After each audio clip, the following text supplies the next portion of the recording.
If you'd like to talk about your own Bigfoot encounter, or if you're looking for help from a Bigfoot investigator in your area, email me at bigfootcrossroads@gmail.com. No Sasquatch were harmed in the recording of this podcast. My name is Raul. I'm from Albuquerque, New Mexico. Had some experiences in northern New Mexico and just want to share those with you, and just excited to be here.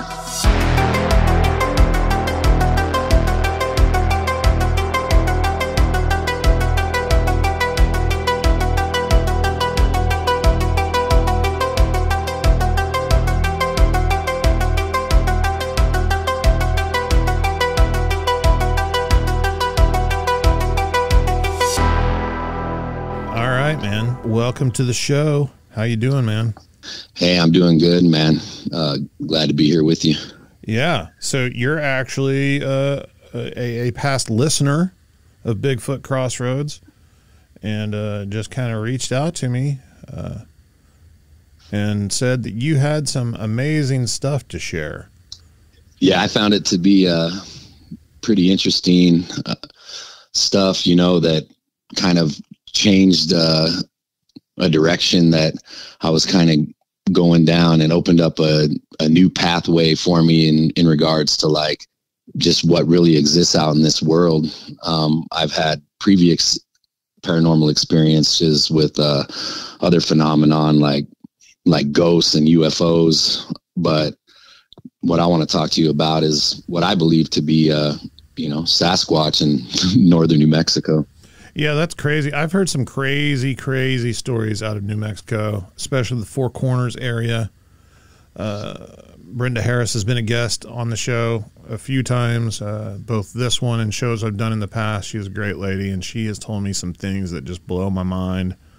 And it seems like every time I talk to somebody from New Mexico that has experienced something, it really stands out, and it's just kind of outside the box of a typical Bigfoot type encounter or behavior. I don't know if that has something to do with, just the type of terrain and the region itself, but New Mexico seems to be one of those places that's just, I don't really know how to explain it. Just a vortex of supernatural and paranormal type stuff going on. I mean, do you find that to be true as a resident of the state?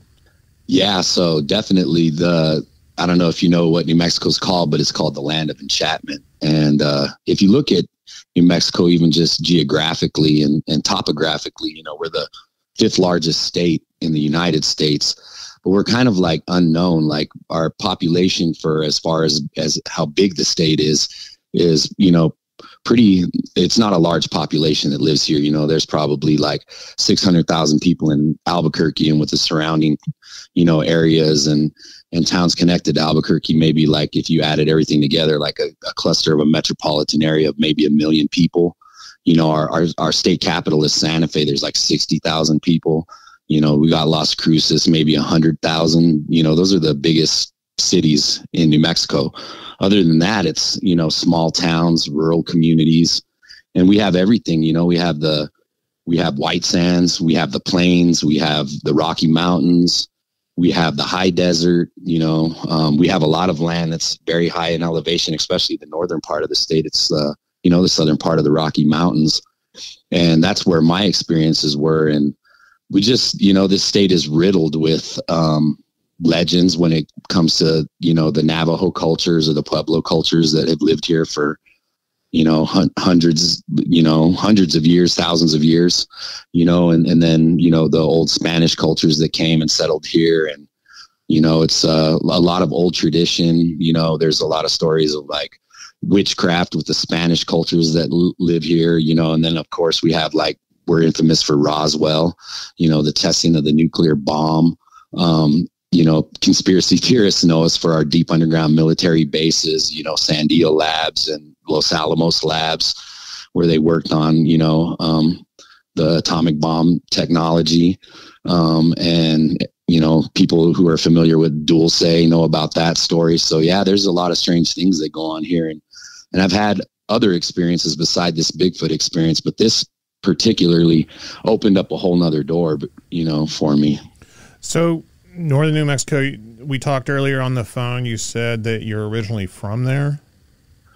Yeah, so I was physically born in Albuquerque, New Mexico, but all my family's from a town called Las Vegas. Now, I'm not talking about Las Vegas, Nevada. There is a Las Vegas, New Mexico, small town. You know, at one time, I think the population was around 19, 20,000. There's a university that's there. But, you know, the town's kind of dwindled down. And I don't know if you know about the wildfires that happened recently. They were the largest fires in the world at one time. What was it, last summer? Yeah, I think it was. Yeah, those fires, I mean, they tore apart that, they had a bad drought, and these idiots tried to do a prescribed burn during like one of the biggest droughts. And they started a fire that, you know, that burned for like 7-8 months, man. It did a lot of damage in those areas. Yeah. It's kind of coming back to life. It's weird how that, you know, nature heals itself. And then since then, after the summer after that, this past summer, we got tons of rain. So because the forest got burnt, like there was no root systems, it was actually burning so hot, it burnt root systems underground. So the fire was literally traveling underground. So it like took out whole sections of the forest. You can see the burn scars. I got pictures of it on my phone because I got a lot of friends that live in those rural communities and were affected by it. And when they were going on, I was actually taking part in like, you know, raising goods and getting shipments of food to people that were displaced from their homes. And I was working with a friend that runs a hotel. You know, he's like a executive chef at a hotel, and he was feeding all the wildland firefighters and people displaced from the fires. And we were working with them, you know, like taking up goods. And, you know, it did so much damage. But the year after, with all this rain, there was nothing to absorb the water. You know, usually that it get absorbed by the grass and the root systems of these trees. So they had a huge problems with floods, and like just whole roads were getting washed out, like mudslides. But it's crazy how with the sediment, you know, it's poisoned some of the water in some of those areas. So some of these towns are like in a water crisis. But it's like really it turned super green this past summer. So it's just strange the way the whole thing happened. But I was like, I would always joke, because this is after my experiences that I had, and I would say, man, I wonder what happened to Bigfoot up there. I wonder where he had to go. You know, I'd always joke with my wife, and because that area that got burnt is like all that area where we had these experiences. What kind of terrain was it? I mean, usually whenever people think about New Mexico, they think about rocky, barren, desert type environment. What was it like where you had your Bigfoot experience? So this is just outside of the town, Las Vegas, New Mexico. And if your listeners want to look it up, it's near a place called Johnson's Mesa. I don't want to give the exact location because it's private family land. It's owned by my father-in-law. They actually have like cattle out there and stuff, but it looks a lot like Colorado. This is not the desert. This is forest terrain, you know, like ponderosa pine, pinon trees, juniper, spruce, white fir, you know, like typical forest foliage. It gets real green. It's grass. It's not desert. This is part of the Sangre de Cristo Mountains, the Blood of Christ Mountains, and it's part of the Rocky Mountains. Johnson's Mesa, I don't know, you could look up the elevation, but I believe it's around 11,000 to 12,000 feet high at the top. And then there's another place called Hermit's Peak, and that's actually where that fire started. So it's all in this area, and it happened on private land, where my father-in-law and his siblings share a couple hundred acres that they've inherited from family. And that's where these encounters had taken place. Well, just kind of walk me through of like what happened and how it all came about. Yeah, sure. So this was in 2017, and I remember it was 2017 because my nephew got married, and my nephew lived in Kansas for a long time. So I have my nieces still live in Kansas from his you know, previous relationship before he got married to this woman. He had children in Kansas. So, you know, his kids, which are actually my great nieces, came down, and, you know, we had the wedding was here in Albuquerque, and being that my nieces were here with us, I have kids, I have all boys, I have 4 sons. And, you know, I wanted to show the girls like what the rural life was all about. You know, I lived in northern New Mexico for a long time, and I actually lived in some of these mountainous areas for periods of my time, you know. So I wanted to share, like, they'd never really seen like elk or deer. I'm sure there's deer in Kansas, but I don't know. I don't think they see them very often. But, you know, we have a lot of wildlife in northern New Mexico. We're famous for elk, you know, white-tailed deer. There's pronghorn antelope. If you go up further, you know, we got black bears. It's rare to see a cougar, but there's a lot of them out there. We have a lot of mountain lion in the state. So, you know, I just wanted to show them what's up, take them fishing. And we went out to my wife's land. We took the girls, you know, they're kind of like city slickers. I don't know if you can necessarily call Wichita, but it's a city, you know. They never really experienced the country. They never experienced the forest. They'd never been to the high mountains, that's for sure. They lived in Kansas. So I was like, okay, well, let's take the girls out. Let's take them up to the ranch and let's go hang out there for like 3-4 days. And that's when it all started. That's when it happened. Had you ever heard any stories about this place before this?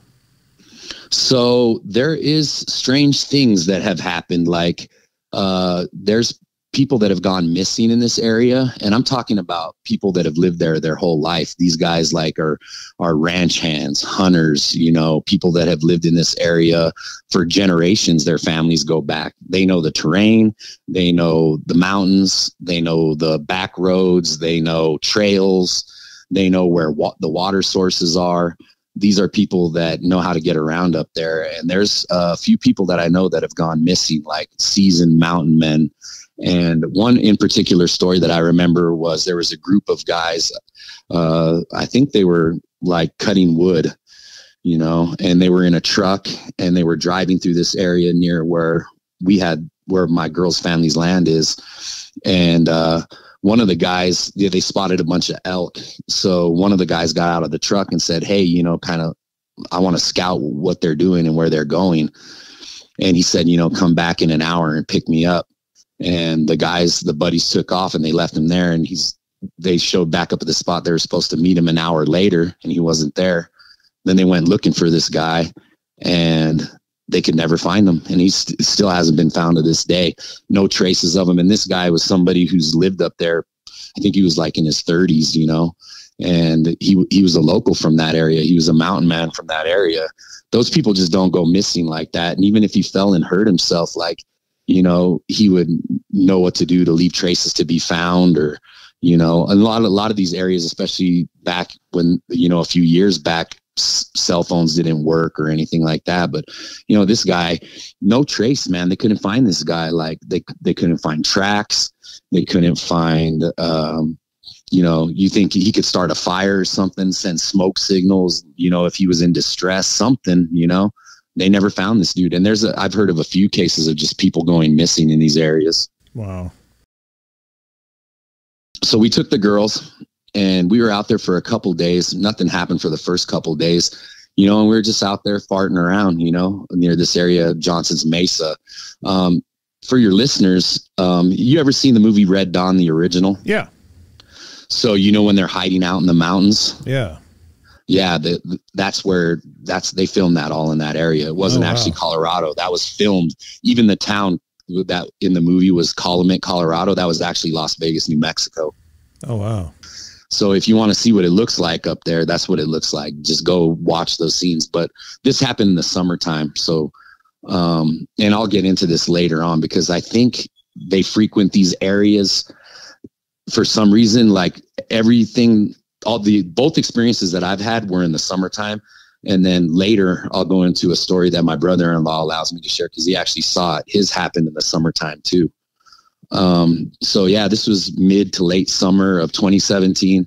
You know, we're just out there messing around. I was taking the girls, taking them for rides up the mountain, taking them to the top of Johnson's Mesa. We went to this area where I know this river in this place called Camp Blue Haven. And they have like a rope swing and, you know, you can there's a section of the river that pools and, you know, we're just having fun and swimming and just messing around, showing these girls a good time. Had my two older boys, which were young teenagers at the time. My youngest son wasn't born yet, but my other son was still pretty young. He stayed in town with his grandparents. First couple of days, nothing weird. There is a small cabin on the land and an old trailer that's parked there, but the trailer was kind of like got infested by mice. So we didn't, nobody was staying in it. You know what I mean? It needed some work and it was kind of infested with mice, but there is a small cabin that's on the land. Like I said, they got cattle out there. To explain to your listeners the way the land's set up, it's all fenced off. You know, the gate is always locked. It's your typical, you know, where you would hold cattle. There's a couple hundred acres behind their land. It's just national forest. I believe that would be the Santa Fe National Forest. It also goes into the Pecos Wilderness. If you look up on the BFRO too, there's some pretty crazy encounters that have happened in the Pecos Wilderness. But I found all this stuff after this experience, you know, researching in hindsight.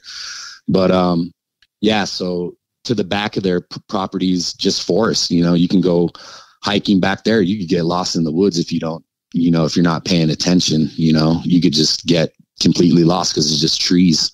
You know, not even really trails. You know, then on the northern side of the property, it goes into like some mountains and hills that eventually lead up to the base of Johnson's Mesa. And then to the southern side, there's another ranch.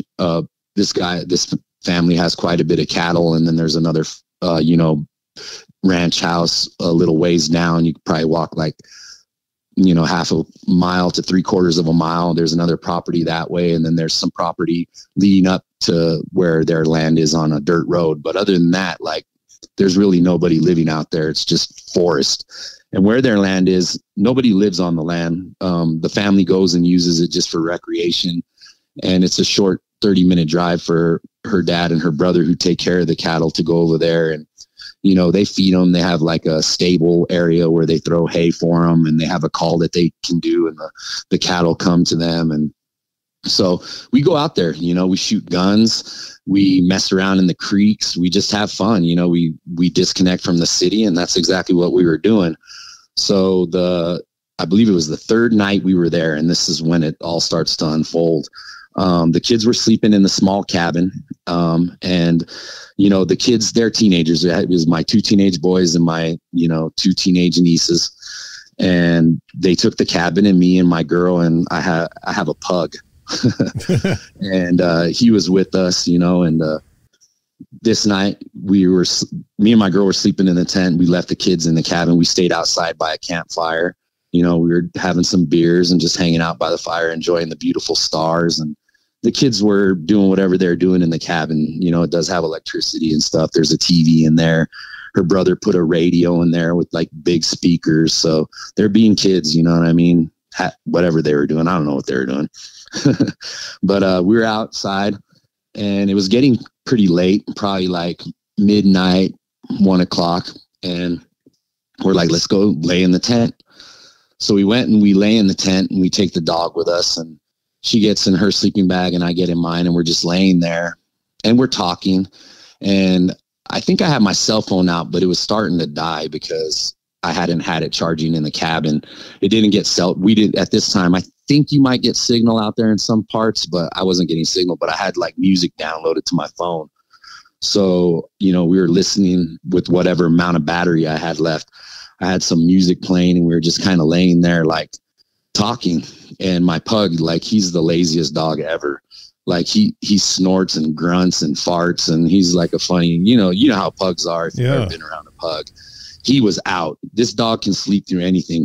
I've never seen a dog with better bladder control, by the way, too. This dude will sleep for 10, 12 hours straight without getting up to use the restroom. Like, he's lazy. So it's crazy because he sleeps through this whole thing. He ends up sleeping through this whole experience. And I'm like, oh, thanks for alerting me what's out here, you know? Yeah. So we're laying there. My phone starts to die, and I'm like, man, let's turn off the phone. So we turn off the phone, and, you know, we didn't fall asleep right away. I think we're just there conversating, you know, and then all of a sudden coyotes start going off. I mean, yipping and yapping, and like, they sound like they're like one group is on one side of us, and then there's a group on another side. So where where the land is, the cabin's kind of like in the back, and then there's a pathway to go, and then it opens up again into another big grassy area, but it kind of comes in and it gets pinched by the forest before it opens up into more land in the back. And then we're kind of like in this valley where his cattle graze and stuff. And then there's a creek on one side of us and the other side is grass. And then, you know, a grass field, and then more trees and forest on the other side. And then one dirt road that runs in and out. We kind of got our tent set up. Probably we were maybe, you know, 100 feet away from the cabin. You know, we had it set underneath this tree, you know, not far from the campfire. So we hear the coyotes. Sounds like some are on the other side of the creek, and then some are on the other side of the field in the, like across the grass, like running around in the woods. And, you know, the sounds, coyotes, anybody who's lived in, you know, in a rural area knows what coyotes sound like. They have a very distinct sound. And they were yipping and yapping, almost sound like they were playing and communicating with one another. It was a group of them. And we're just there listening to them. And it's such a cool sound, you know. I was kind of like, me and my girl just having a good time. Like, whoa, this is cool. Like, and she gets kind of freaked out and weirded out. She's like, oh, do you think they'll come over here and mess with us? I was like, nah, you know, coyotes are more scared of us than, you know, we are of them. You know, they're real leery of like humans. And I did have, I had guns that I took with us and we were shooting that day. But in the tent, I think I just kept like a 38. I always keep something with me, you know, when I'm out there. And I think I had a 38 pistol on me, revolver, and I had it in the tent with me. But I wasn't going to shoot no coyotes or anything. But I was just teasing her. I was like, don't worry, if one comes over here, I'll just shoot my gun and they'll go away. You know what I mean? Yeah. And so we're sitting there listening to this go on for, I don't know, like a few minutes. You know, these things are playing around us and running around. And then all of a sudden, I mean, just out of nowhere, this blood curdling scream just comes from the area that where I said the trees kind of pinch in. And the forest gets kind of tight before it opens up to that other grassy area in the back of the property. It sounded like it came from back there behind us. And this sound, because it's kind of in a valley, you know what I mean? It's kind of set, their land's kind of set down in a valley between like mountains, you know? And this scream comes just ripping through the canyon. And when this scream comes through, the coyotes just completely shut the hell up. I mean, they just go silent. Everything went silent. And the way I explain this scream, I've never heard anything that sound like this in my life. I mean, you could feel it in your body. You could feel it in your chest. You could feel it resonate through you. And I was looking at my wife's face, you know, and she was like ghostly white. And it's like when you're a kid and you're having a nightmare and you pull the covers up tight with your hands and you choke them around your neck and you want to like get under the covers. Like she just postured herself like that. And I froze too. And I just immediately got the chills. Like, I was like, okay, I've lived out here. You know, we spend a lot of time out there. I know an elk bugle. I know a deer huff. You know, I've not really heard like a cougar, like in the wild, but I know the sounds they make, you know. I've heard audio of them, and I guess cat and heat can make some real weird sounds, especially if it's a 200-pound cat. But this was not that. It wasn't like a bear roar. It wasn't a deer huff. It wasn't a coyote. It wasn't a wolf. There is Mexican wolves out here, but they're really rare. I think they're making a comeback, and they reintroduced them to some of these areas. But I mean, they're rare. You know what I mean? It wasn't a wolf howl. This thing sounded like a human being screaming in the woods. But there is no way, and it didn't sound like it was amplified by a megaphone. It didn't sound like it was like a recording. It didn't sound like it was a natural scream, just somebody yelling in the woods. And the way I explain it, the only way I could explain it, sound like a woman being murdered. It was the weirdest thing. It was scary. It was loud, and it sounded far away, but it was still so loud that we could feel it. And it lasted. Like, no human being can, like, I could scream at the top of my lungs, but my after, 3 or 4 seconds of a real loud scream, your voice will go out, Yeah. This thing went for like anywhere from 8 to 12 seconds. It was long. It like carried. And when it went, I call it kind of like a roar scream. It was like a roar and a scream at the same time. And what was so weird, it had like a high pitch to it, but at the same time, it had like some bass behind it. It's the weirdest sounding thing that I've ever heard. Kind of like it was going up and down, like as it made this noise. And at the end, it kind of went into,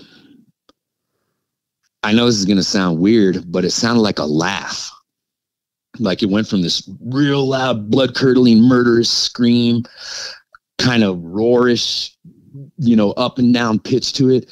And then at the end, it was kind of like a whoa, whoa, whoa, whoa. Huh. It was freaking strange, man. And so, like I said, so it does this sound, and I've never heard this. This is her family's land. When they were kids, she said, that they used to sleep out there, like their parents and her cousins or uncles would just drop them off, her cousins and stuff.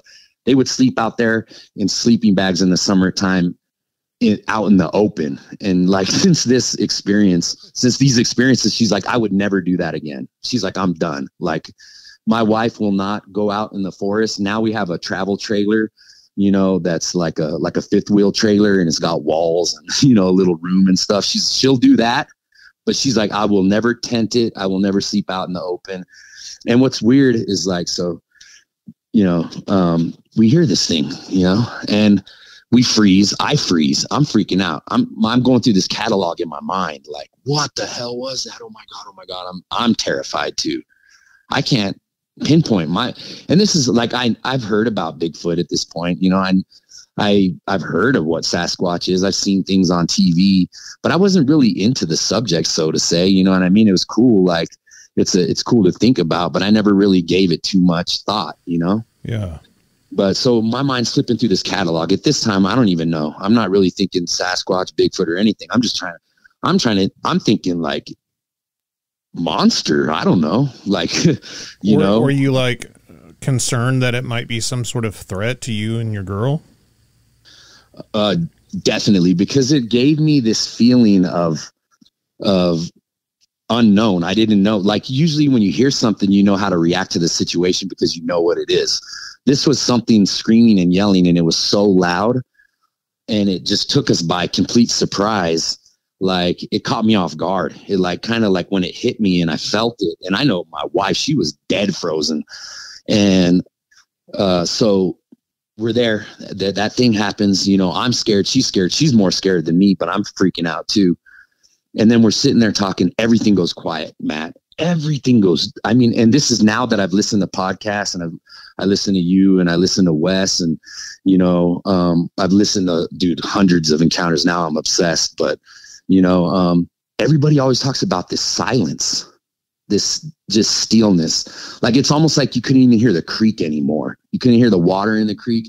You couldn't hear the locusts. You couldn't hear the night crickets. The coyotes just shut up. They just went dead silent. Everything just got really still. And it was just like this eerie silence. And we're just looking at each other, and I'm like, hey, did you hear that? She's all, shut up. What are you talking about? Of course I heard that. She's like, what the hell was that? And I'm like, I'm getting the chills right now, brother. And I'm like, I don't know. I don't know what the hell that was. And then we're sitting there, and I don't know, maybe a minute later, it does it again. But this time it's closer. It sounds close. Yeah, it's closer. And I mean, it just echoes through the whole valley, just, and then I don't know if the neighbors that I told you that live in the property, like down the road that have cattle, I think they had a horse in like a metal trailer, like when they transport horses. And dude, after the second scream, you just hear this horse whinnying and going nuts because it's like stuck in an enclosure. So it was in some kind of metal trailer, and you just hear this horse just start kicking the crap. Like, you could hear it loud, you know what I mean? Like, from however far it was, I could hear a horse, off in the distance. Just whatever made this sound spooked this horse like crazy. So this horse is kicking this trailer.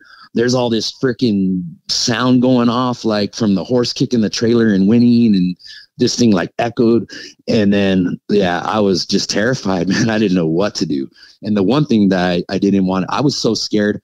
I didn't even want to unzip the tent and look my head outside, you know, even though I had a gun. Like, I was frozen. She was frozen. And she tells me, you have to go check on the kids. And I looked at her like, are you bleeping crazy? Like, I don't know what the hell that is, but whatever it is, it sounds huge. It has massive lungs. It can scream loud enough to like resonate through your body. It's somewhere in the area close to us. It's pitch black outside. We extinguished the fire. You know, my phone's about to die. I got no flashlight. I can use the flashlight on my phone. Like, the kids are in behind log walls. Like, they're fine. Like, I'm not going out there. Yeah. The kids need to come check on you. Right. So she's like, she can't move. She's paralyzed in fear. Like, she can't even move her body. She's there trembling. And I grabbed my gun. I grabbed my gun. I like clicked it open. I pushed it to the side. I spun it, made sure it was like completely filled. And yeah, I had 6 shots chambered in it, close it back up.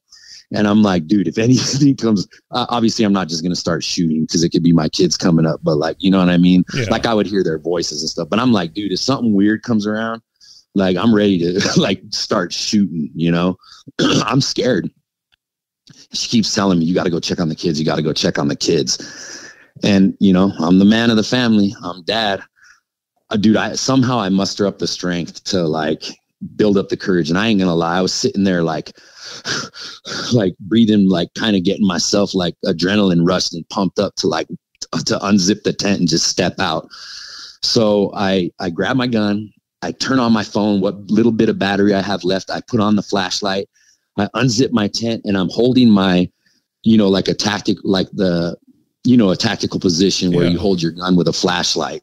So I'm using my phone as a tactical flashlight, and I'm like speed walking to the cabin, like wielding my gun in a tactical position, like walking my way to the cabin. And once I get to the cabin, like, I could hear the kids inside. They were still awake. And I could hear them like bumping loud rap music and like just laughing and giggling and being teenagers. And dude, I just bang on the door. Bam, bam, bam, bam, bam. And when I first knocked, they didn't even hear me because they're like so oblivious to whatever they're doing, you know. I bang again loud. Bam, bam, bam, bam, bam. They finally opened the door and like, what the hell, Dad? And I was like, oh my God, did you guys hear that? I'm like, let me in. And I shut the door behind me. And my girl's out there now by herself with the freaking dog who's still sleeping. And I was like, did you guys hear that? Did you guys hear that? And they're like, what the hell are you talking about? I was like, did you hear that scream, that roar? What the hell was that? They're like, dude, you're tripping, Dad. They're like, you drank way too much tonight. They're like, you're flipping out. You're dumb. Like, go back to bed, Dad. Go drink another beer and go to bed. I was like, no. I was like, how did you guys not hear that? I can't believe they couldn't hear this thing. I couldn't believe they couldn't hear this thing. But they're having a pillow fight. They're in behind the log cabin. You know, they had the radio full blast. And he had like 15-inch woofers and I don't know, whatever. Like, I just look at them like, you guys are stupid. Like, how did you not hear that? How could you not hear that thing? I mean, but that's usually the case, isn't it? I mean, that's why these things don't exist, or at least that's what people think, because they're just totally oblivious to the things that go on around them. Yeah, you know, they probably could hear something, but with their voices and being in a closed quarters and with how loud they had their music turned up, you know, I don't think that they were paying attention. Right. You know, that's what I think it boils down to. But anyways, so they're like, get out of here, Dad. You know, like we're having fun. We don't want to be around some old man. Get out of here. You're dumb. You're tripping. So I'm like standing by the door and they're looking at me and they're like, go. And I was like, hold on. Like, don't push me out the door yet. Like I'm freaking out, you know? So no, I do the same thing. I put my phone out, actually, I think I grabbed a flashlight that was in the cabin by the fridge and I put my phone in my pocket. And I run back to the tent and I like dive into the tent and I get in there and my wife saw, "Are the kids okay?" And I was like, "Yeah, they're fine." I was like, "They're so stupid." I was like, "They didn't even hear that." She's like, "How the hell did they not hear that?" I was like, "I don't know."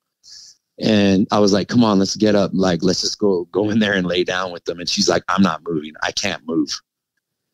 And she's like, "Just stay here right next to me."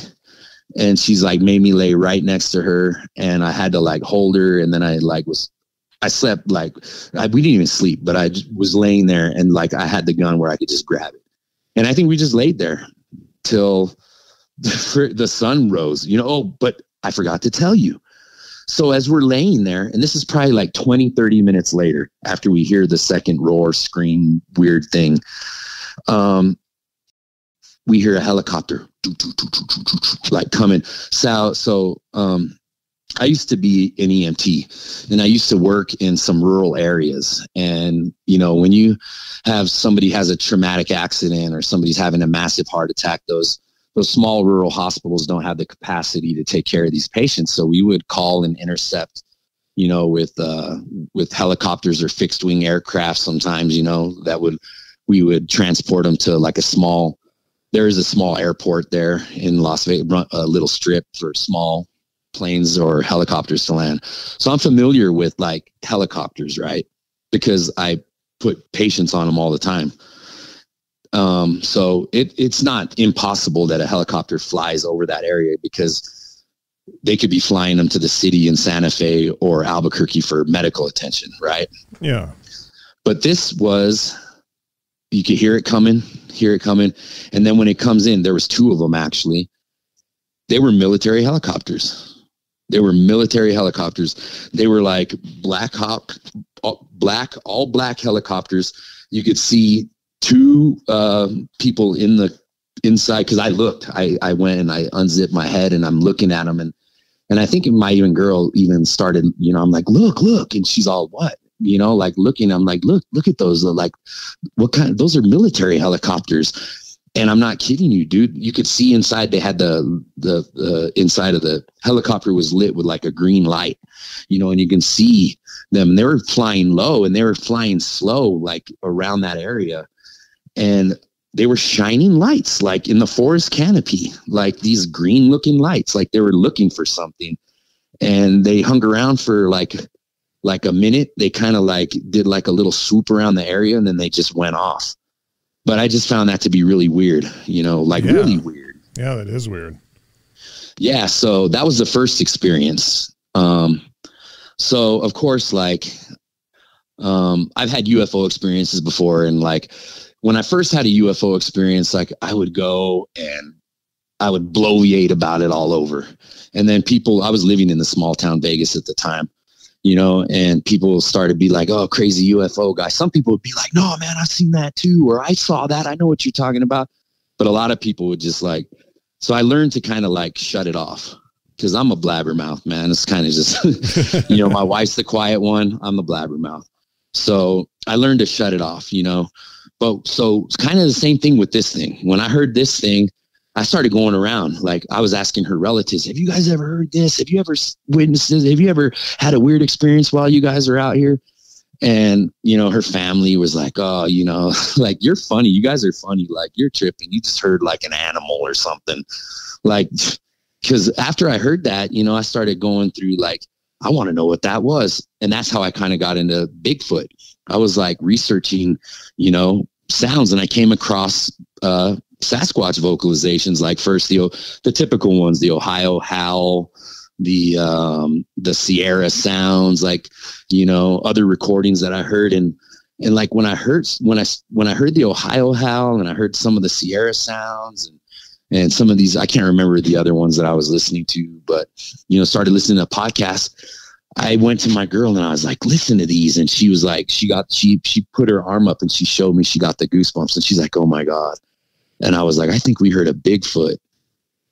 And so this sent me down this path. So fast forward a couple of years later, I think this is 2019, and I kind of, when I first heard it, I was going off asking all these people like, "Hey, what do you think? What do you think about this? Do you think they're out here?" Like, well, I had a couple people like tell me, "Yeah, dude, I've heard that too," But for the most part, people would be like, dude, you're stupid. So I kind of just stopped talking about it with people, but I would talk to people that I knew were open to it, you know? And this is 2 years later, 2019, summertime again. This is the second experience I had. And what was funny, so during this whole time, I told you, she has a brother that, along with her dad, they take care of that land. They're the ones that go out there, they take care of the cattle. Her brother would be out there all the time. Like it's about a 20 to 30 minute ride from town to get there. Right. So her brother would, like a typical single guy, he'd go to the bar, and one of his like pickup lines or whatever, or he'd go out there drinking with his buddies, but he would like get a girl at the bar and be like, hey, you want to go for a ride, you know, through the mountains? You know, we can go hang out at my cabin. And it was a way. And I remember one time he joked with me, he called it the stabbing cabin. You know what I mean? Like, but he was always out there. He was to be out there at night. He's into like photographing like lightning phenomenon. So he would follow storms, and he was always out in the woods at night. And then like, he's heard me talk about this thing, but he always kind of stays tight-lipped. Well, all of a sudden, out of the blue, like we would go out there quite a bit. Anytime we get some free time and the weather was nice, we'd go out there. And her brother would always go out there with us. And then it came to this point where he stops going, right? And I was like, what the heck, bro? Like, how come you never want to hang out here anymore? Like, you used to love this place. You're here all the time, every night. Like, you'd always be staying in the cabin. This was your home away from home. Like, what's up? And he just wouldn't talk about it. He just would stay tight-lipped. And he's kind of like a big macho guy. He's like 6'2", and he's like 260 pounds. He's a big guy, dude, you know? And I just wouldn't talk about it. And you know me, here I am like blabbing. And I'm like, dude, tell me, like, well, how come, what happened to you, dude? I just keep probing. He wouldn't say nothing. But after our second experience, then he opened up. So I'll tell you about the second experience that we had. And then finally, like after me, like just pressing him, he told me about his encounter, and he saw the thing. At the same place? At the same place, on the same land. And he got, oh man, wait till I tell you what he saw. But I'll start with my second experience. So, you know, we didn't hear anything in the summer of 2018 when we were out there, and we spent a few times out there, didn't hear nothing. But in 2019, this time I know there's Bigfoot, or at least I believe in my heart, like there's Bigfoot out here, and it's perfect, man. I mean, people don't realize how vast New Mexico is. Like, and our northern part of the state is forested. I mean, forest, like, you know, like Colorado. It's just northern New Mexico is just like Colorado. It's the same thing. So I know in my heart, I know there's Bigfoot out here. So this time we don't have a tent though. I told you that my wife wouldn't stay in a tent. So we hadn't got my fifth wheel trailer yet, but we had a pop-up. Not the greatest thing, but you feel a little more secure than a tent, you know, but you know, the side of a pop-up, I mean, something with claws could rip through it, you know? Right. Yeah. But she felt more secure. I do own a lot of guns. You know, I work in law enforcement. I'm a level 3 I do armed security and stuff. So I have a lot of guns. So every time I go out there, I take a lot of guns, and I like practice shooting and stuff. So I did have a bunch of guns with me. And this time I had a pit bull with me, cause I have a bunch of dogs, but I took a tougher dog this time, you know, but we're in the pop-up. My youngest son had been born at this time, but he's just a little baby. We had some friends there with us earlier in the day. They take off. It's just me, my girl, my baby son, my pit bull, but it was still kind of like he was only like a year old. He wasn't like fully mature, but he was pretty big. Yeah, we didn't even really drink this day. We had kind of drank too much the days before, and we're like, we're done.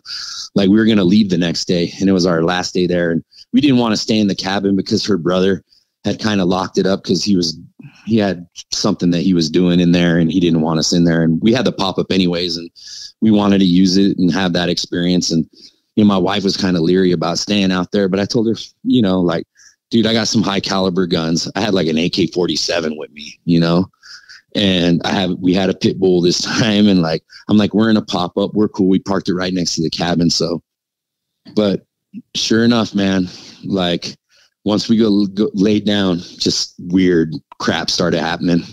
Like, so I don't know what time it was, man. It wasn't that late, maybe 11 o'clock at night. We lay down, and you know how a pop-up works. There's one side's one bed and the other on the opposite side's another bed, right? Yeah, they just kind of slide out and have kind of tent covering, but the middle part's like a trailer. Exactly. So we put the baby and we put him under a bunch of blankets, and he falls asleep, and we put him on the one side, and then the dog goes and lays next to him, and then me and my girl go and lay down on the other side. And as soon as I lay down and I'm just starting to fall asleep, all of a sudden we hear whispers. Now, I'm telling you, this is private land. It's fenced off. You would have to walk on foot pretty far to get back to where we are. Like, if it's somebody just walking, like, I don't know, it's just not likely, you know, that there's people out here whispering around us. There's nobody out there. You know what I mean? The other families that live out there, why would they be walking around? It was just weird, but we started hearing whispers. Like, it just sounded like indistinct, like almost sounded like women whispering to one another. And it sounded like coming from three different spots, like one on one side, one on another, and one on another side. And then you could hear like just stuff moving around, and you could hear like footfall, you know, like crunch, crunch, like, sound like somebody walking around our camp. But what was weird, and I'm sitting here listening to this, and then I turn and look at my girl, and I was like, and she looks at me like, oh my God, is this happening again? And I'm like, shh, let me listen. Like, is there somebody out there? You know, and I started to kind of freak out because I realized I left a bunch of guns in my truck. And I didn't even lock the door to my truck because you're not worried about somebody stealing from you. Just we're out there. We're the only ones out there, you know? So I was like, if there's people here and they're raiding our camper, there's people creeping around and they just happen to go in my truck, they could like grab one of my firearms and use it against me. So that's the first thing that I start thinking. So I get up, and this is what I think now. I think when I got up, they heard me move, and because you could hear the rocking of the trailer, you could probably hear me get up. You could hear me unzip the window. Whatever was out there just stopped. You know, I unzip the window. I kind of like stick my head out. I look out. I'm like, I don't see nothing. Okay, we're just tripping. I go to the other side. I unzip it. I look out. I'm looking around. I turn the light on from that to, you know, we had it connected to electrical. So I turn the light on. I'm looking out there. I don't see nothing. I'm like, nah, we're tripping. We're bugging. Let's try to go back to sleep. Our mind's playing tricks on us. So we sit down. I sit down like on the bed. I take a drink of water and I lay back down, and I'm just starting to fall back to sleep. And all of a sudden, I'm like halfway asleep and halfway awake, kind of like in that in-between state. You know, my mind's finally starting to shut off, and I'm fading off to sleep. And then I'm like half asleep, half awake, and I start hearing this again. And this time I'm trying to get up, but I can't move. Like I'm kind of feel like I'm in a dream. And I can't move my body. I'm like trying to wake up. I'm trying to get myself up. I'm trying to move my arms. I'm trying to move my legs. I'm trying to wake myself up out of bed, but I'm stuck in this like weird space between like being conscious and asleep, but I can hear what's going on around me. And so I start panicking, and I'm like trying to catch my breath. And I think my girl kind of senses, I don't know, she could kind of sense that I was like having a nightmare or having trouble breathing or something. So she turns around and she like grabs me, and I take this huge gasping breath. And once she like grabs me, I kind of come out of it. And I just had this fear come over me. I don't know. It's just weird. And now after hearing a bunch of episodes, I hear of these things might have the ability to mind speak, or like when these things are around, like they just put off something that puts people in a state of fear. I don't know. I feel like maybe that was going on with me. And then, so I get up And I just stay still for a second, but now I'm awake. She's awake and we're listening, and we're like, I just go to her. I'm like, shh, let's listen. Let's just listen. And so we're there. And what's weird though, this time again too, my kid's asleep, the dog's asleep, but me and my girl are awake, and we're listening to this stuff going on. And I'm not kidding you, Matt. It was like there was people in our camp whispering, and they were walking around, and they were crunching leaves, and they were crunching twigs, just real softly though, but it sounded like whispers back and forth, back and forth, back and forth, you know? And every time, like, I would be like, okay, I'm going to look. And then I'd look outside, nothing. Look outside, nothing. Look outside, nothing.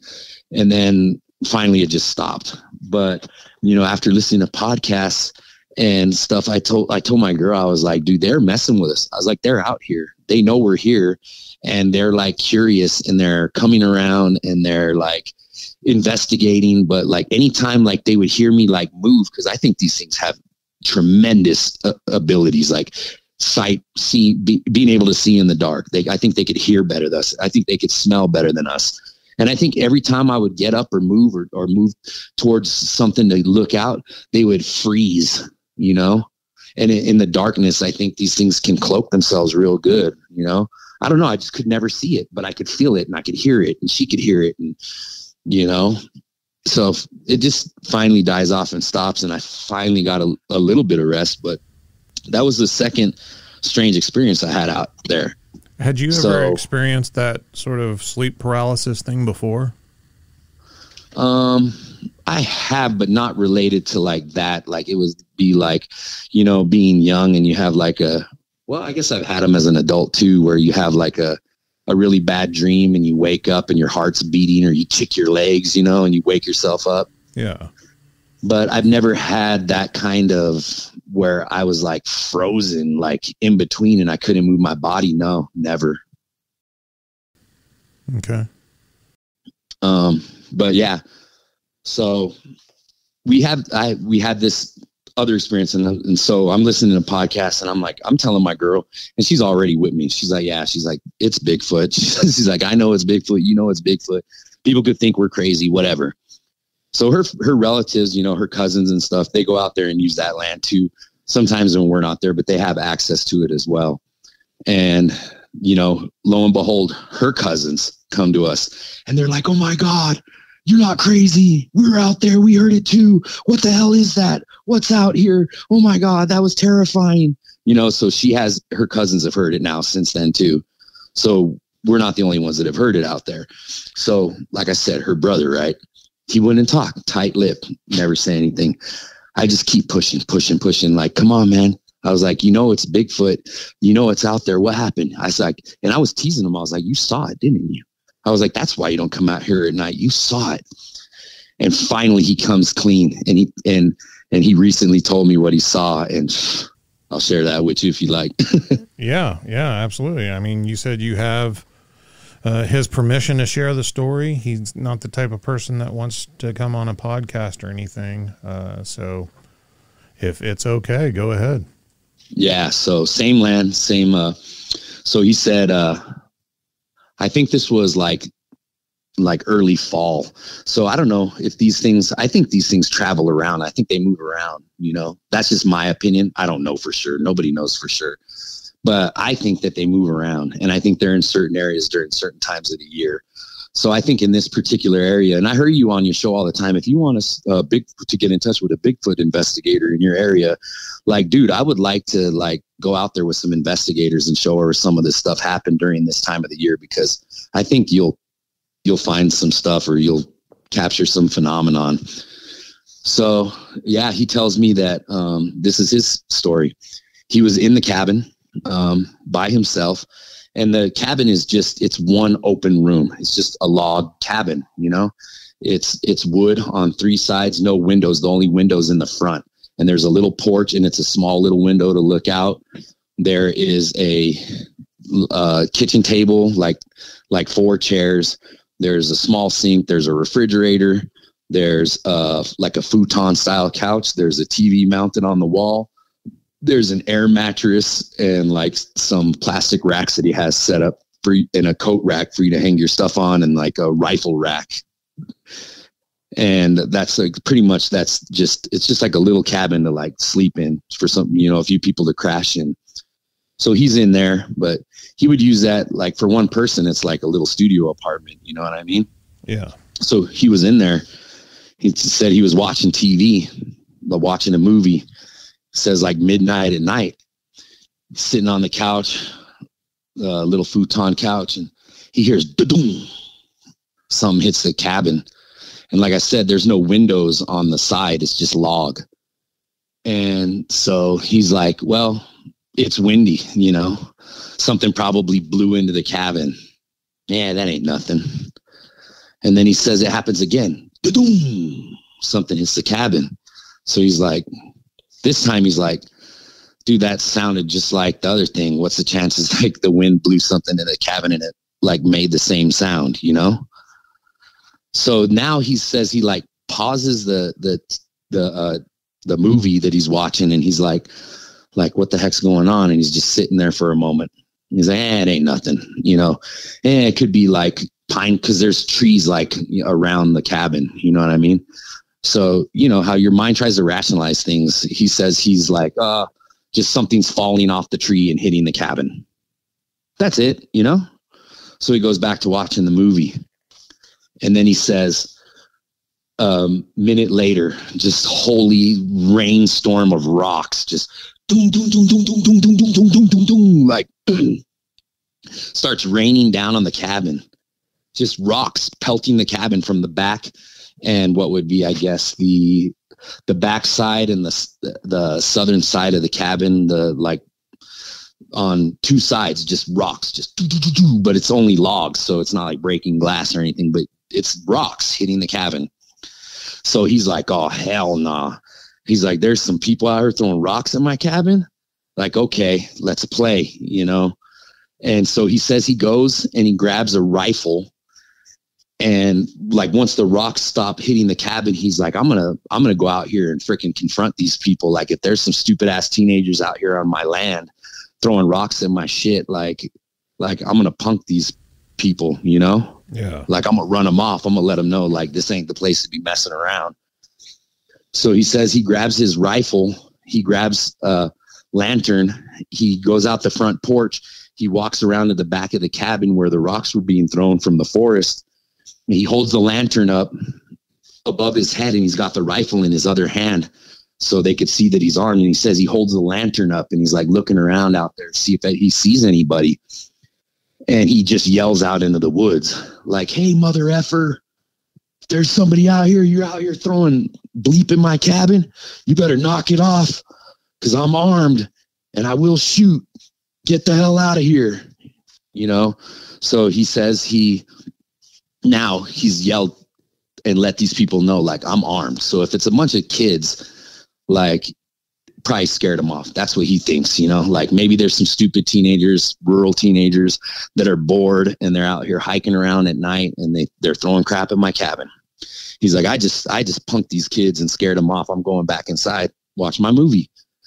So he does that and he says something hits the cabin again. So he's like, mother effer, like, damn, okay, I'm done. Like, I'm going to find out who this is. So he shuts off the movie. He gets the lantern, he gets a flashlight, he gets his rifle. He goes, and on the front porch, it's 2 rocking chairs and like a log that's been cut. And they have it like a table out there, and there is a porch light.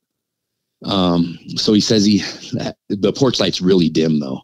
So the porch light is on. He's got the lantern sitting next to him. He's got a flashlight, and he's sitting on the porch waiting to see if he can hear or see who's out there.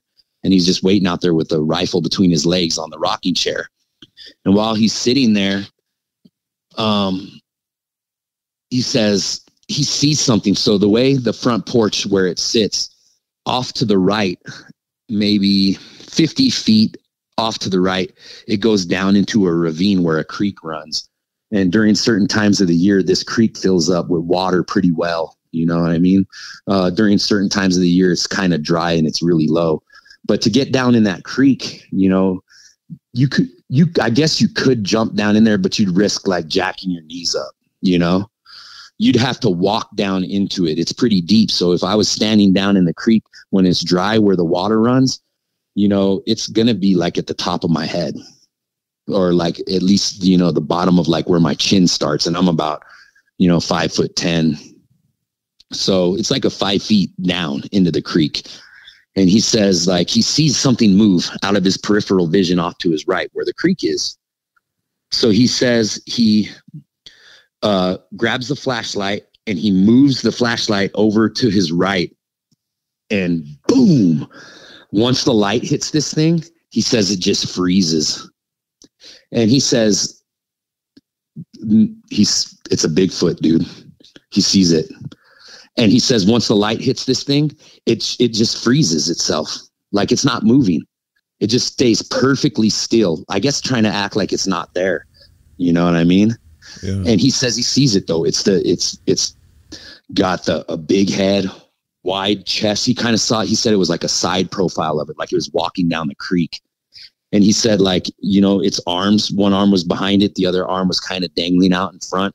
He said, you know what I mean? But the arms, cause it's in the creek. So this thing had to be huge, bro, for it to be walking down in the creek and it to be sticking that far up. Cause if I'm down there, all you're going to see is my head. Yeah. So this thing's like, what, 8-9 feet tall, maybe? It's in the creek and he's seen the upper half of it. Yeah. But this is what he says. This is his words, all his words. And I asked him, I was like, give me detail, you know, so I'll give you all the details he gave me. So I'm like, what was it doing? What did it look like? He's like, bro, he's like, this thing's chest was just, the side of it was so wide. It's like, it would be like looking at a refrigerator from the side. You know what I mean? Just stacked. He's like, its arms were so long. Like I could see its arms, but I couldn't see the bottom, like its hands, but I could see its arms. He's like, it was hairy. He said you could see like the bristles of its hair, you know, like with the light on it, you could see it moving, like the wind blowing it. You could see the hair moving. But I guess, you know, like these things could camouflage. So you think if it was hiding in a tree, it could look like pine needles moving or something. You know what I mean? Yeah. So I think like it was trying to like stay still and use its camouflage or act like a tree. That's what I think, you know, but he said it was there. You see the chest, you can see the head, you can see the side profile. He said he couldn't really make out the color because it's nighttime and with the flashlight, but he said it was like brown to dark brown or maybe even black. Massive freaking side profile of a face. Typical conical shaped head. Wide shoulders, but kind of like a side profile, you know, and just massive arms. And he's seeing it from the top up. Now at this time he says, I'm not seeing this. I am not seeing this. This is not real. Like I'm tripping out. What the hell? What the hell was in my drink? Like he's scared. He says he's just dead scared, like seeing something that's not supposed to exist. And now he's staring at this thing 50 feet away from him down in this creek bed. And he's got a gun, but like everybody, like, why don't you shoot it? Why don't you take out your phone? Why don't you take a picture? Dude, because you're seeing something that blows your mind. You're just stuck, you know, in that moment. That's what he told me. So he finally, I don't know how much time passed. But he's like, I got to get my gun because this thing's out here and I'm with it and it's not far away from me. And this thing's throwing rocks at my house, my cabin. So he's like, he kind of snaps himself too. So he's like, but he's holding the flashlight in his hand, right? So he says in order to get his gun, because it's a rifle, you can't just cock it and hold it and point it with one hand. It's a rifle. So he has to put the flashlight in his mouth. He's like, I'm going to put the flashlight in my mouth. So wherever my head's looking, the light's shining. And I'm going to grab the freaking rifle with two hands. So he says he goes to put the flashlight in his mouth. And at first he drops it in front of him. Like he's so nervous, he drops it and it hits the deck and it starts rolling. And he says he reaches and grabs it, puts it back in his mouth. He says during this moment when he drops it and it rolls, he says he hears this thing jump out of the creek and boom, land on the ground in front of him. Oh man. And he said you could feel it. You could feel it like boom when it hit the ground. Like, dude, to jump out of that creek, if you were dead standing, I don't care if you're John Morant from the Vancouver Grizzlies. Nobody has a vertical like that. Nobody's got ups like that. No, dude, not like that, bro. He says this thing jumps out of the creek, lands, doof. He hears it land in front of him. He puts the flashlight in his mouth. He gets the rifle and he goes to point it in that area. And he says, when he swings the rifle and all he sees is a trace of this thing running. And he said, faster than hell, just circumnavigates him. And he hears its footsteps, boom, boom, boom, boom, like running around him. Oh, I get the chills, dude. He says this thing runs around him. And as it runs around in front of him and circles behind him, like he says, he couldn't even swing the gun with his arms fast enough to like get it. Like all he seen was like a flash of it run in front of him. And he says as it runs behind the cabin, he said it sounded like it slapped it with an open hand, like he slapped the cabin with its open hand. And then he just heard it thunder off into the forest, boom, boom, boom, boom, boom, till he couldn't hear the footsteps, and it just went off into the woods. So it charged right past him. It jumped out of the creek, landed like in front of him, you know, and then ran around him behind the cabin, smacked the cabin as it went, and then ran off into the, like where I said the trees pinch. He said he went inside and he drank so much, like he blacked out. Can't really blame him. He said he drank so much, he blacked out. And the next day he woke up and it was daylight. He's like, I'm out of here. And then ever since then, he doesn't go out there at night. I just can't imagine. I mean, I've heard, you know, countless stories about it happening, but just the type of mental and emotional shock that must take place whenever somebody's not even fathoming that Bigfoot's real or anything like that's going on. I mean, he just thought it was like somebody messing with him, you know, throwing rocks at the cabin. And then to have an encounter like that, it doesn't surprise me one bit that just kind of ruined it for him. Yeah, so it's funny because now he will kind of talk to me about it now that he's already told me that. And I said, dude, that is one of the most amazing encounters I've ever heard. Like even from podcasts I've listened to, I was like, I wish you would go on a podcast. I've talked to him 100 times.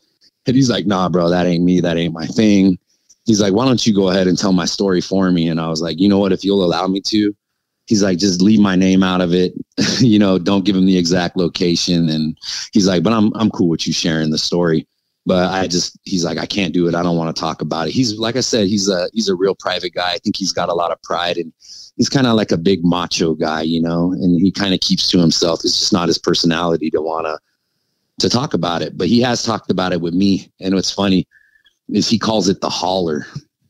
I don't know why that's the name he gave it. He calls it the holler, I guess, because it hollers in the woods, you know, and I think he's heard it when he's been out there, and he's heard it like us. Cause even before, like when I would talk about it, he would joke a couple times. He'd be like, haha, you guys heard the holler. You guys heard the holler.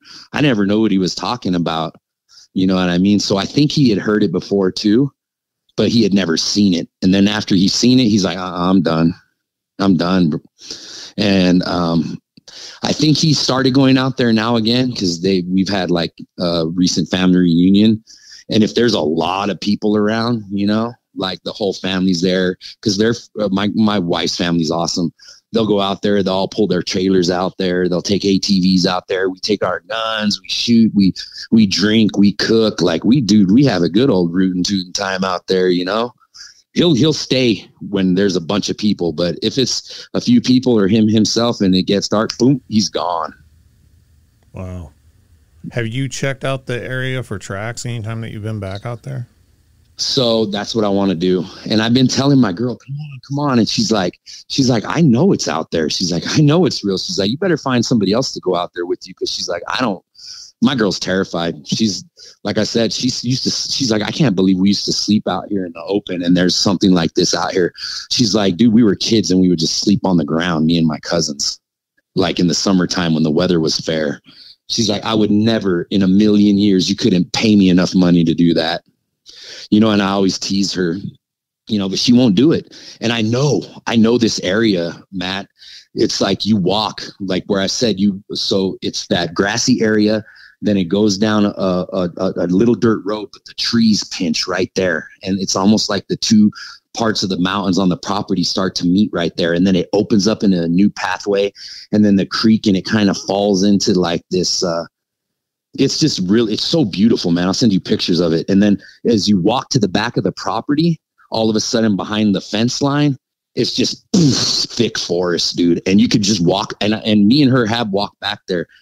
You could walk back there. If you hike 45 minutes on foot, you can get to an area where there's waterfalls, and it's just like nothing around. It's just in the middle of nowhere. It's not a national park. It's not on no map. It's just like beautiful, dude. It's like something from picturesque that you'd see on a postcard. Sounds amazing. It lines up with a lot of theories about where these things might hang out at. Like a lot of the things that you've mentioned in your encounter and his are just, ringing bells left and right with me. Personal experiences and stories I've heard. You've never heard anything about any of the cattle getting messed with or anything there? Bro, that's funny that you mentioned that. So this area, I don't know if this made national news. So, there's this other podcast that I started listening to, Cryptids of the Corn, and they have an episode about cattle mutilations and animal mutilations, dude. It's awesome, dude. Awesome. It reminded me of these things that had been, like, I started to tie more things together. And is it extraterrestrial? Is it this? Is it that? But yes, dude, livestock goes missing. He's had dogs killed and end up in a tree. We thought it was mountain lions. Who knows? Maybe it's a damn Bigfoot. Dude, he had two coon hounds, and he left his male out there. Like, he just left. It didn't want to come back to the truck. It was out running around, but it always come home. And he took the female with him, and he's like, screw it. He's like, I'm not messing with this dog. Like, he wants to be stupid and doesn't want to come when I call him. He's like, when I come back the next day, he'll be back, because that's what he would do. He'd run around, They found him in a tree. Wow. They found him dead in a tree. And of course, like, we assume, like, hey, it's cougars, it's mountain lions. There's a lot of mountain lions in this area, a lot. I have never seen one, but I've seen their tracks, and I've heard them. I've heard them like do their call or whatever, when I've been out hiking before, and it sends a chill down your spine. But they're like ghosts. You never see them, and if they're really hard to see. But they're out there. So, but that's what we chopped it up to. But like, you're talking about like cattle going missing. Yes. They've had, my father-in-law's lost small calves out there. We always assume mountain lion, but who knows? And then what I was going to tell you is, I don't know if it made national news, but not far from there is another area, called Mora, New Mexico. And in the woods in that area, I don't know what year this was, sometime between 2012 and 2015, I want to say, there was a whole herd of elk that just all dropped dead. Like, they found like 60 elk all dead in one spot. Like, a whole herd just dropped dead. Wow. Now, it made our local news. It was on the Albuquerque news and New Mexico news stations, 60 elk found dead in the forest, And what's crazy is on the news, they said, oh, these elk caught a parasite. They theorized like, oh, they were drinking from this tainted pond. They caught a parasite and it killed all these elk and they dropped dead. But I'm a conspiracy theorist at heart. You know what I mean? And I was like, bullshit. They're migrating animals. I was like, if it was the parasite, I was like, the little ones that are small little newborns and the ones that are old and at the end of their life, they might drop dead, but they're going to migrate. So one would drop here, and then another would drop there, then another would drop here, and then later on the stronger ones would make it further. And then if they caught some deadly virus or some parasite, they would move on and they would drop dead in another part of the forest. The whole herd's not going to just drop dead, boom, all at the same time. That would be a crazy parasite. Yeah. To kill an entire herd just dead on the spot. Yeah, I'm telling you, man, like, there's weird things that happen up here. And to me, I don't know. I don't know what it is, but me, like I said, I've seen UFOs. Me, my wife, and my best friend I think thank God I wasn't by myself. I think I would have got abducted. Like we said, if you want to hear that story, I'll tell you that too. Yeah. I'm interested in everything, man. Especially kind of a newfound interest or a rekindled interest in the UFO phenomenon. So if you don't mind sharing it, I'd love to hear it. Yeah, man, this is before I had the Sasquatch stuff start going on. So like I've had strange experiences. So I've been intrigued in like looking into stuff, and I was obsessed with the UFO, phenomenon. Like before I was obsessed with Sasquatch, and I'm still obsessed with it too. And now for me personally, I kind of think the two kind of overlap each other. Now, I don't know if they do, but I kind of think it's just weird how you listen to so many accounts and you're like, how come when this starts happening, this starts happening? You know what I mean? You can't just write it off, but I'm not saying it is like Bigfoot could be a completely biological creature, but yeah, I've had UFO experiences, and I'll just tell you real quick. I won't give you the full blown story, but I'll give you a quick synapse because this is the craziest thing I've ever seen. We're in the same general area, but on the other side of the mountain. So my best friend has a ranch, and it's a few hundred acres as well. He's got horses and cattle, and beautiful, but it's on the other side of the mountain. So if you'd literally have to go on the other side of the mountain to get to his property, you'd have to climb and go over the mountain. So, you just drive around it on the highway. But we were sitting there. We had been like hanging out with a group of hippies from Colorado, a bunch of kids that have a property out there that they go stay at. We were playing on zip lines. They're playing guitars and banjos. We're having a good old time. And it got late, and my buddy lives out there. He's full time. This is his ranch house. He grew up out there. And he says, hey man, let's go back to the ranch. He's like, these dudes are running out of beer. He's like, I got some more beer at home. He's like, let's go finish it off. Like, cool. So we're driving through the forest to get to his ranch house. And we're not even on a dirt road. We're driving from these people's property to his through the forest in pathways in his truck that he knows exists, where he could like weave through trees and forests that he's cleared to cut wood. And he's lived out his whole life, so he can literally drive his truck through the woods. So he driving his truck, and he parks it on his property high on one ridge, and then his house kind of comes down, and like same thing, there's a valley and then a dirt road that runs one direction either way, and then just it goes up into the woods and mountains on the other side of his property.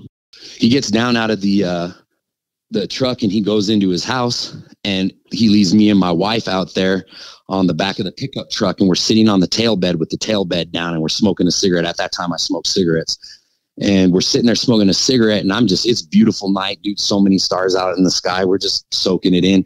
It was a full moon, so you could see the silhouettes of the horses and the cattle in the field, and just soaking it in. Just beautiful night. I feel my wife, Gabby, slap me across the chest, and she's all, look. And I turned my head, and across the field on the other side of the dirt road where the trees are and the forest is on the other side comes one red orb, and it just comes right out of the tree line, and it starts dancing around in the field above the cattle and the horses where they're just sleeping or grazing at night. And what's crazy is the horses and the cattle aren't even freaking out. They're just like oblivious to this thing. And it dances around for like 20 or 30 seconds above their head, and it's like this pulsating. It looked like a fireball or a coal when you breathe on it, how it kind of like the embers glow. This how this thing kind of looked, but it was a ball of like light and energy, but it looked like fire almost. And then it went back into the tree, and then it just disappeared into the tree line. And we were like, and I've seen UFOs before this, and I've seen those same ones, but it was a bunch of them in the sky, and they were doing aerial formations, and they would do like a triangle shape, then they'd go into a circle, then a triangle, and then it'd shoot off. I've never seen just one. So I'm telling my wife, I'm like, damn, I'm so glad you saw that. I was like, I've seen these things out here before, but I've never seen just one. I was like, that's so weird. I was like, why did it come out of the field and go above the cattle and the horses? And just, we're tripping out. And my buddy Benji comes walking back up the trail with the beer from the house, and he hears us talking, and he's all, dude, you guys are full of crap, man. He's all, you guys are tripping. He's like teasing us, He's like, you didn't see crap. And we're like, no, Benji, we know what we saw. It was this. He's like trying to debunk us. He's like, no, that was probably my neighbor walking down the road with the lantern. We're like, no way, Benji. He's all, maybe it was somebody going down the road on a motorcycle. Maybe it was this, maybe it was that. And we're like, no, Benji, dude. And we're explaining exactly what I told you. And then finally he goes, you know what? There's a lot of strange things that happen out here. He goes, I just try not to pay too much attention to them because they'll screw with your mind. And right when he said that, it's like you snap your fingers, boom. All of a sudden there was this giant UFO in front of us. And it was huge, bro. It was like a 3 or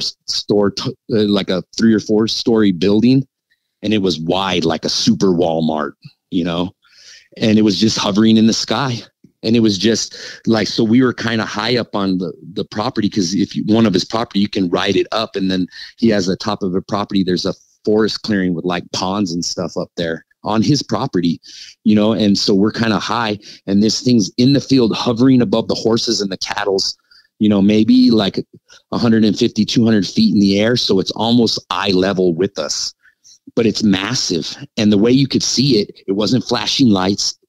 It wasn't making audible noises, but it was emitting some kind of energy or hum.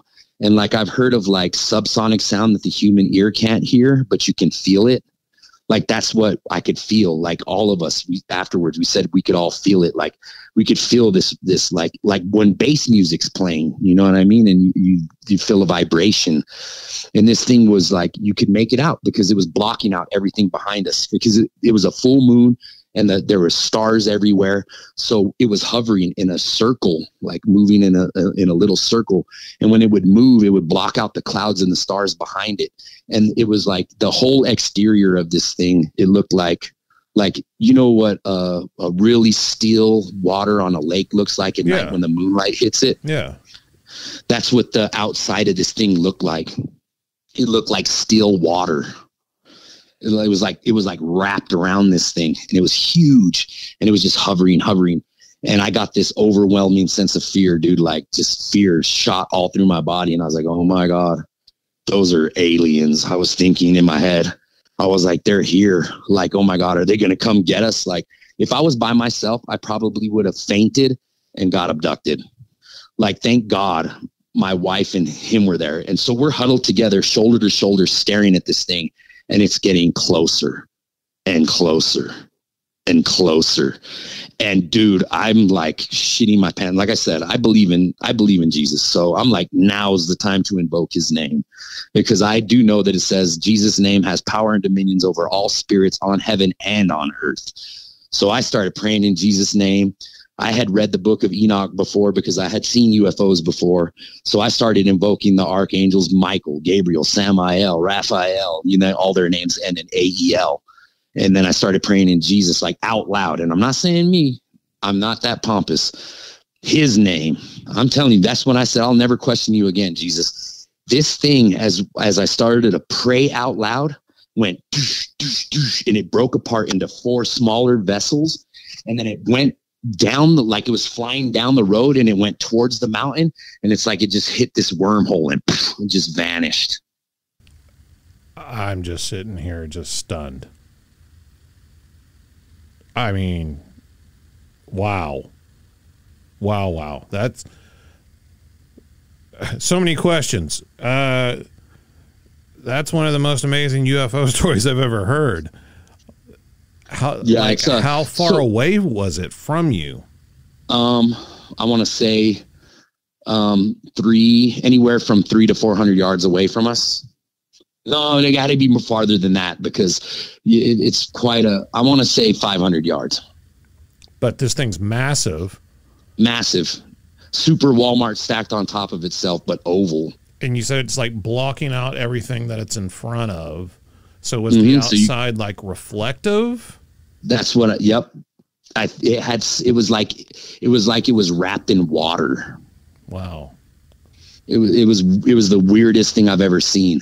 Like, I've seen UFOs before, and I've seen lights flashing in the sky, and but what I think it was, now that I look back at it, and I think maybe these are the things that are abducting cows, because this is just me. If you don't mind me, I'll go on a little tangent. So since I've had these experiences, This is my theory, and it's not only my theory, but I think that the Greys specifically are the fallen angels that fell with Lucifer. So if they're the 1/3 that fell with Lucifer and they can't procreate on their own, they were always jealous of human beings, and we had the ability to make offspring. We had free will. Like, they were born as eternal creatures with no genitalia that couldn't reproduce themselves. They were jealous of us. So they're interested in human genetics and animal genetics. And I think the legends of lore, when God wiped them out with the flood, he got rid of these hybrids of these creatures because they were creating abominations. So when you think about Greek mythology and you think about like centaurs and minotaurs and a lady with snake heads and, you know, like these things, I think really existed. I think they were the abominations of the progeny of the fallen angels and them messing with genetics. And I think we're getting back into the day now with GMOs and chimeras and the shit that our governments are doing in secret and deep underground military bases. They're messing with the same thing. And I think they're involved with extraterrestrials. They know of their existence, and they're in the earth working with our militaries. And people that have encountered the Greys say they smell like sulfur. Why do they smell like sulfur? Because they come from the pits of the earth. Why do they have big black eyes? Because they have to see in perpetual darkness. They're beings of darkness. Why are they gray, white, and chalky? Because they're beings of darkness, not exposed to the light. Why do they speak telepathically and not with tongues? Because they're cursed. And why do people who've been abducted say they see hybrids of humans and aliens? Because they're interested in human genetics, because if the fallen ones are going to fight God's 2/3 when they return, they're outnumbered. So what are they doing? They're creating a hybrid army to battle God's angels in the end times. So they're interested in genetics, and they've been doing this. They're doing this right now. That's what I believe. You know what I mean? And I think we're coming into the time when these abominations are going to come from the earth, and this stuff's going to happen in front of us, and it's going to take people by surprise. And I'm telling people, they're out there. These things are happening. It's just, it hasn't been released upon us yet. Mind blown. Thank you, my friend, for joining me on Bigfoot Crossroads and telling your stories. Yes, sir, man. If you've had something strange happen to you or a Bigfoot encounter, email me at bigfootcrossroads@gmail.com. Check out the website, bigfootcrossroads.com. You can find links to all the social media, a contact form to reach out to me and file a report, and a link to the merch store. And until next time, remember, there's something in the woods.